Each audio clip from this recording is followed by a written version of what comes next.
आज मैं आपको देवानंद की फिल्म गाइड के बारे में कुछ खास जानकारी देने वाला हूँ। तो आप ध्यान से सुनिए। गाइड 1965 में फिल्म रिलीज हुई थी।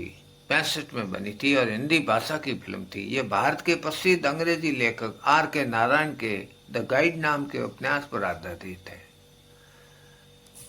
और संक्षेप में फिल्म शुरू होती है वर्तमान से, जब राजू यानी देवानंद जेल से रिहा हो जाता है। और फिर कहानी अतीत में चलती है कि राजू एक गाइड है, पर्यटकों को ऐतिहासिक स्थलों में घुमाकर अपनी कमाई करता है।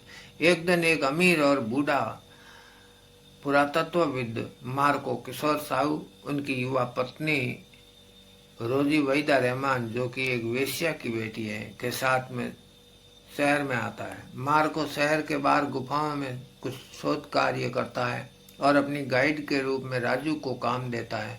वो एक नई गुफा का पता लगाना। अपने काम में इतना खो जाता है कि रोजी पर ध्यान नहीं देता। जब मार्को गुफा की खोज में लगा हुआ है तो राजू रोजी को सैर सपाटे के लिए ले जाता है और उसके नृत्य क्षमता, मासूमियत की बुरी बुरी प्रशंसा करता है। रोजी राजू को बताती है कि वो एक वेश्या की बेटी है और वो समाज में सम्मान हासिल करने के लिए कैसे मार्को की पत्नी बनी, लेकिन इसके लिए उसने एक बड़ी कीमत चुकाई है, क्योंकि उसे नृत्य का जुनून है, जबकि वो मार्को को सख्त नापसंद है। इस बीच रोजी जहर खाकर आत्महत्या करने की कोशिश करती है। इस घटना की खबर मिलने पर मार्को गुफाओं से वापस आता है और रोजी को ठीक देखकर काफी नाराज होता है और रोजी से कहता है कि उसकी आत्महत्या करने की कोशिश एक नाटक थी, अन्यथा अगर वो वास्तव में मरना चाहती है अधिक नींद की गोलियां खाकर ये आसानी से कर सकती थी। एक दिन जब वो रोजी गुफाओं में जाती है तो पाती है कि मार्को एक आदिवासी लड़की के साथ प्रेम रच रहा है।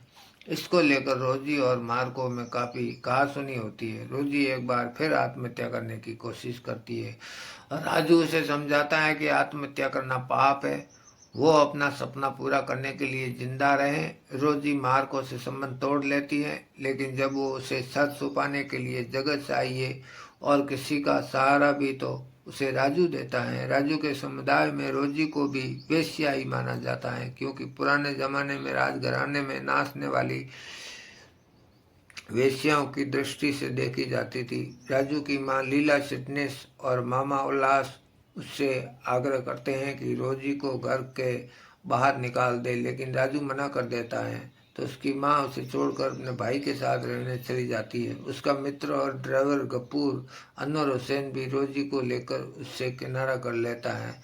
राजू की आमदनी खत्म हो जाती है और पूरा शहर उसके खिलाफ हो जाता है। इन सब के बावजूद राजू रोजी को एक गायक और नृत्यंगना बनने के लिए प्रोत्साहन करता है और उसकी मदद भी करता रहता है।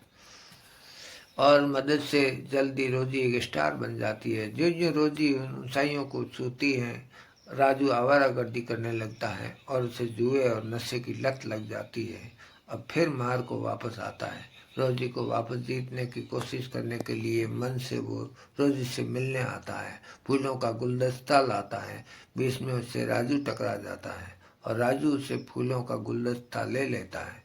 मार्को राजू से कहता है कि रोजी के कुछ गहने हैं जो एक लॉकर में जमा है और उसको निकालने के लिए रोजी के हस्ताक्षर चाहिए।